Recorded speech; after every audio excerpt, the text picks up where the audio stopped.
리얼티인컴은 미국 상업용 부동산 사업을 하고 있는 리츠 기업입니다. 대표적인 월배당주 종목인데요. 26년째 배당 성장을 시켜온 배당 귀족주인데 한국에서 굉장히 인기가 많은 종목이고 배당도 높으면서 동시에 배당을 계속해서 성장시켜주는 종목이기 때문이죠. 최근에 주가가 부진하면서 다른 배당주를 찾는 분들이 늘어나고 있는데요. 배당을 연속해서 지급하면서 배당을 성장시켜오고 있는 배당 귀족주만 모은 노블이라는 ETF와 비교를 해보겠습니다. 배당 귀족주는 25년 이상 배당을 성장시킨 기업이면서 S&P 500에 포함된 기업을 말합니다.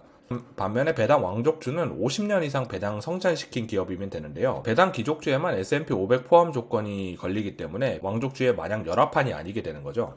노블은 배당 귀족주들을 편입하는데 동일 비중 방식을 사용합니다. 모든 종목을 같은 비중으로 산다는 건데요. 그렇지만 특정 산업에 집중되는 현상을 방지하기 위해서 가중치를 둬서 분산 보완을 시키고 있습니다. 시가 배당률은 2% 정도고요. 3년 평균 배당 성장률이 5.22%, 5년 평균 배당 성장률이 7.15%, 10년 평균 배당 성장률이 20.48%입니다. 배당률 차트를 보시면 배당률이 1.8%에서 2.3% 사이에서 움직이고 있는 것을 알 수가 있습니다. 배당 성장이 지속되는 종목을 모았는데도 배당률이 낮은 것은 해당 종목들이 배당을 성장시키는 만큼 주가도 같이 상승했기 때문입니다. 리얼티인컴의 경우 매 분기마다 배당 성장을 시키는데요. 노블 같은 경우 배당 성장률이 연도별 편차가 굉장히 심합니다. 간혹 편출되는 종목도 생기고 배당 컷이 일어나기도 해서 역성장을 할 때도 있거든요. 10년 평균 배당 성장률이 높은 거는 노블이 2013년부터 시작된 ETF이기 때문에 초기 배당이 급격하게 늘어났기 때문입니다. 실질적으로는 5에서 7% 정도 사이라고 봐야겠죠. 1년에 10%에서 20% 배당이 성장하는 해도 있지만